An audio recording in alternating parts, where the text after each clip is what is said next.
it's Ian here again from theabscoach.com with another video instruction. This time we're going to look at mountain climbers. Again, these exercises, traditionally some of them will incorporate into warm-ups. We might use one or two of them within the training itself as an active recovery based exercise within a superset. Or many of them will use in abdominal circuits or conditioning circuits. Alright, so we'll start off with a basic mountain climber. Get into our position. So what I'm going to do, place my hands down. So I've pretty much got a straight vertical arm line. Again, you can go flat on your hands, or what you can do, you can kind of bridge up onto your fingertips like a sprinter would, getting into his blocks. If you find you have a lot of wrist pain in this position, you might want to come up here and help strengthen those fingers and wrists. So get into my position. You want to make sure that you let your shoulders sink down, so you don't want to be hunched in the upper back and shoulder region. So into position here, eyes focused down, head neutral, so we don't want our head nodding down or looking up. Neutral position. And then from here, we want to keep the body stable, so we don't want any of this rocking motion. So nice and stable. Bring one knee forward, back, alternate sides. Again, I like to come up into that sprinter position.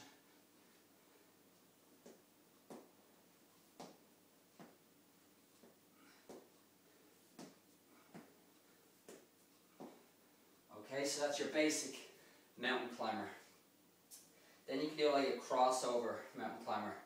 What I prefer to do, rather than traditional crossover, is what's called like a grasshopper motion. So what I'm basically going to do is assume my position, and instead of just coming here like this, what I'm going to do is bring my knee to the midline between my hands and bring my foot outwards.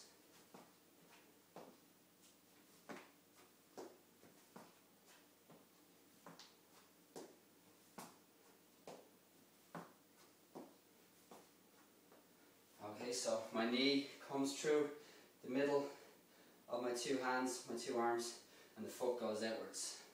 I'll show you from a bit of an angle. So knee, central, and foot outside the hand.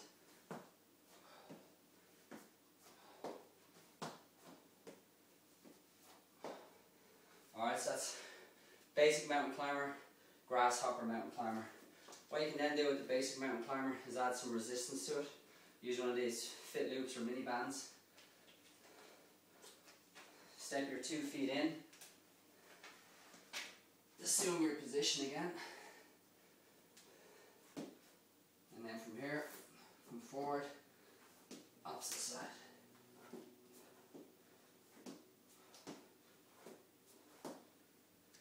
Alright, so that's just a way of adding a little bit of resistance on that. Next one then, an extended mountain climber. Alright, so if you think about it, we're in like a handstand plank position. So we're just going to lengthen that plank, handstand plank position. So we want to get our hands out ahead of our shoulders. So what I would do, this is my normal position. So now I'm just going to walk out into that position. So I'm extended now, and then alternate. Again, you could come up onto your fingertips.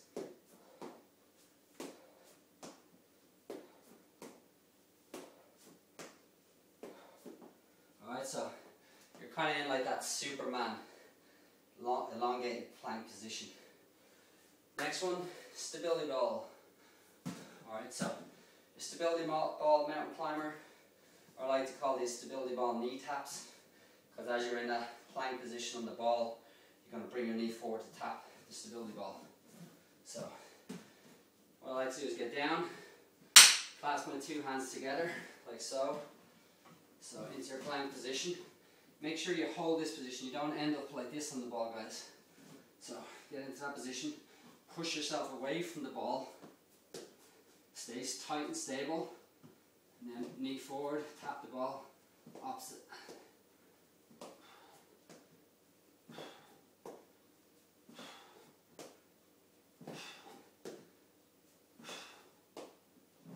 Okay, so or stability ball, knee taps or stability ball mountain climbers. Next one then, you're looking at feet elevated mountain climber. What you could do is you could use suspension straps, put your feet into the loops of the suspension straps and do your mountain climber motion. I don't have straps here to demonstrate that, so what I could do is come back and use like a wall, some type of elevated surface. Generally I wouldn't use these cupboards for that, but just it's what I have to use here within the video demonstration. Okay, so I'll assume my plank position.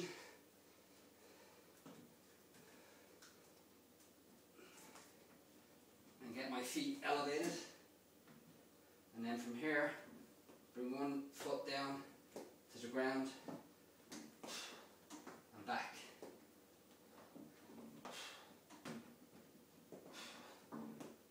Alright, so just getting the feet slightly elevated, keeping nice alignment of the body, and just bringing the knee forward so the foot touches down on the ground.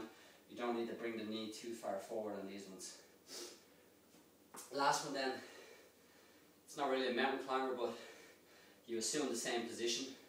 So these ones are called break dancers, and you'll see why with the motion that goes on. And then I'll demonstrate a slight modification on it. I actually prefer the modification variation. So, assume your handstand plank or mountain climber position, and then from here, your break dancer would be come under and tap the opposite foot.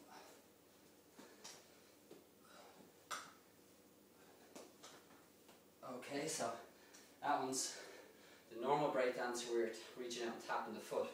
What I like to do with the modified variation is just tap the knee. So you're getting a bit more hip flexion, bring that knee back a little bit more towards you. So from here,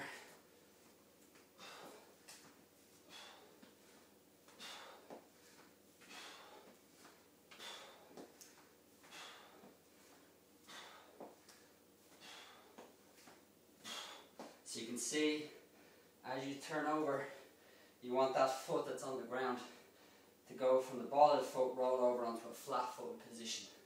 Alright, you want to control the speed of these repetitions. You don't want to be rushing from side to side. So there you go guys, a couple of different mountain climber variations. You can use warm-ups, active recovery based exercises, or in abdominal circuits or full-on body conditioning circuits. Alright.